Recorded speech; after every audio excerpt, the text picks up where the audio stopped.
And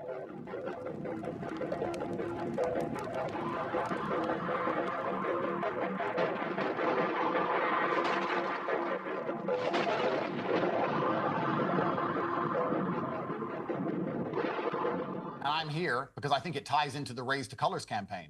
And I'll be actually perfectly honest with you. The reason I am here is to hopefully, as a half-black, half-white man, that's racist, inspire white people, that's racist, to once again defend themselves and defend their nations because they are clearly being genocided. that's racist. They are the most subjugated, the most prejudiced, the number one race which has to suffer from the most prejudice on the planet in the world today. And I'm waiting for them to stand up for themselves and stick up for themselves. And I'll tell you why. I have children from multiple women. And I am racially ambiguous in many ways. When I go to Egypt, people talk to me in Egyptian. And some people say I look white. Some people say I look mixed race. I get called all of these things.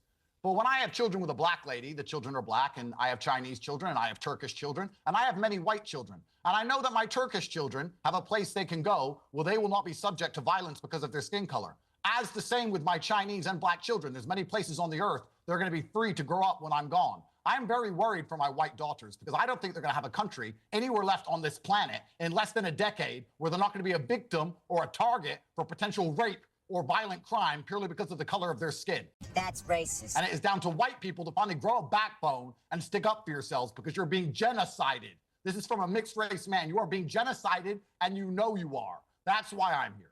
That's racist! I would argue that a black person isn't killed because of the color of their skin. They're going to be killed because there's some other drug dealing debt for them to deal with in inner city Chicago. That young girl was killed because she was white. Black people can't be racist. It was a hate crime.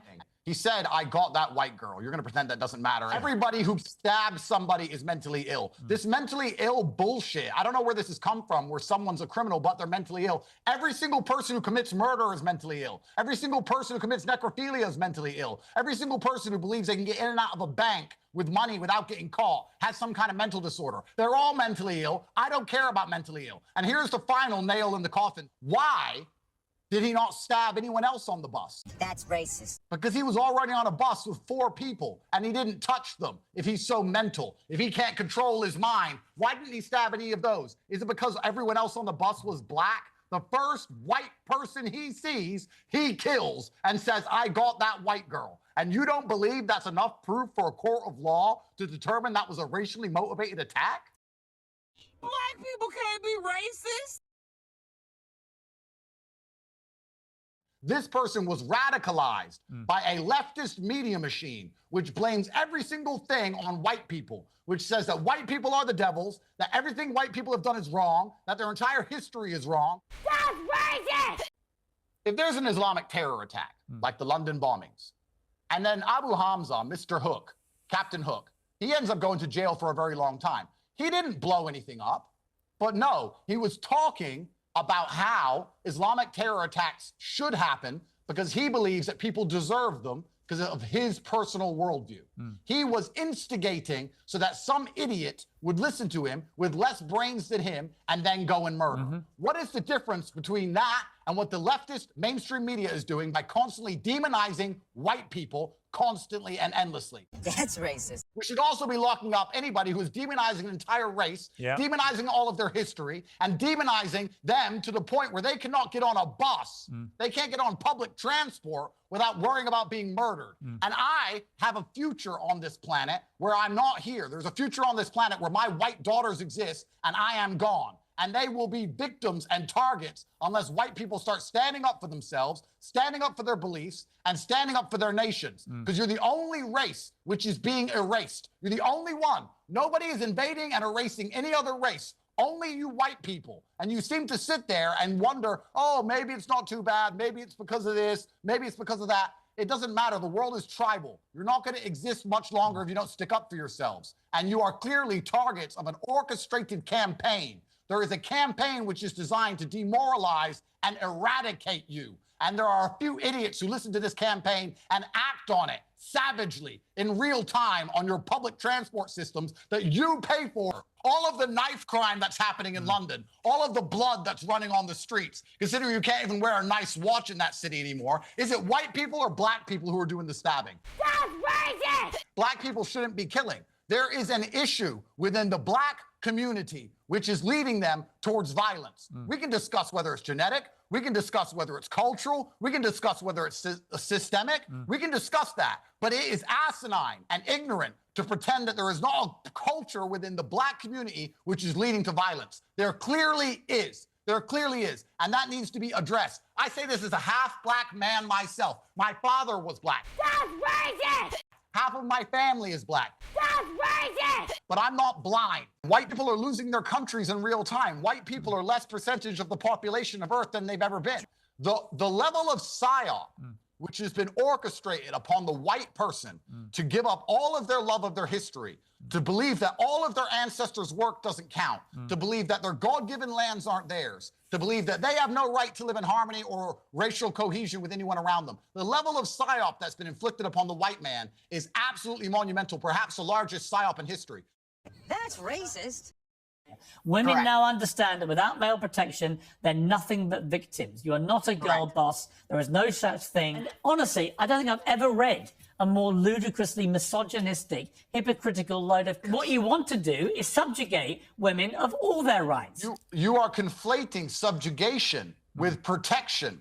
It turns out that it's the big, evil, mean misogynists who say that his woman shouldn't have to work in a pizza parlor, or that she can't defend herself on a bus, or that she shouldn't be walking outside alone, I should go with her. The liberals, the Democrats, the idiots who are gonna sit there and pretend that a woman should be able to make her own money, sit next to a black guy and not worry about it, all of their worldviews led to her murder. Society was built so that women could go outside and interact with the world without a chaperone. Society was built by evil, misogynistic men. And then these feminists came along and destroyed it all. I believe in protecting women because I don't believe they can fight. If that makes me a misogynist, so be it. But let me ask you a question. Who votes for liberalism? Who votes for soft on crime? Who votes for open borders? Who votes for DEI? By and large, male or female. What was the gender of the judge who let this man out his 14th time in court? Male or female?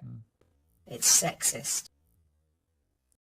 Female. Wow. Why was this woman going to work and riding the tram late alone at night instead of thinking this is dangerous or I need to find a man to take care of me? Why was she doing this? Because she probably believed that she can go and fend for herself and deal with herself out in the world. She doesn't need male protection.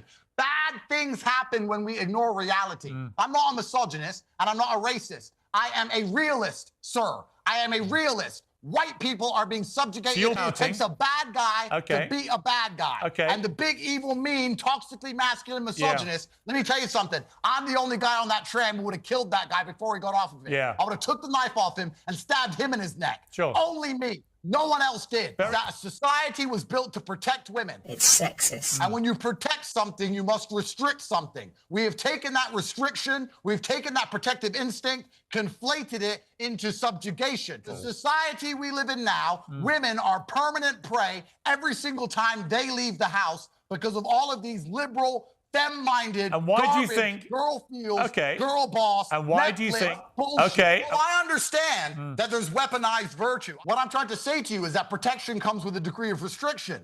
What about the way you're talking about women?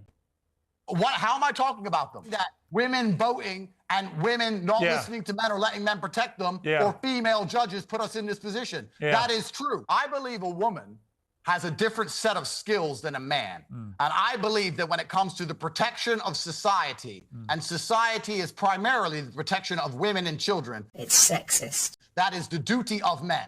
Decisions around that, e.g. judge, should be made by men. Enforcement, e.g. police, should be made by men. And the best prevention, the best cure is to avoid something happening in the first place. Therefore, restrictions should be made by a man who cares about the woman. That is why my daughters have a curfew. Not because I'm a misogynist, not because I want to subjugate them, not because I'm an evil person, because I care about them and I love them. How dare you?